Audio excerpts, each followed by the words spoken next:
Ang Miss World 2013, ang ika-63 na edisyon ng Miss World Pageant, ay ginanap noong ika-28 ng Setyembre taong 2013 sa Bali International Convention Center, South Kuta, Bali, Indonesia.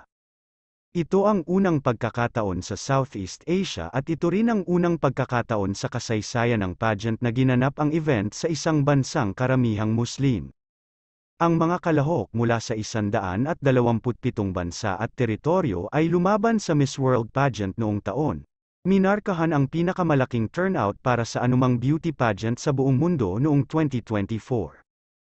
Kinoronahan ni Yu Wenxia ng China ang kanyang kahalili na si Megan Yang ng Pilipinas sa pagtatapos ng event, na minarkahan ang tanging pagkakataon hanggang ngayon na nanalo ang Pilipinas ng Miss World title.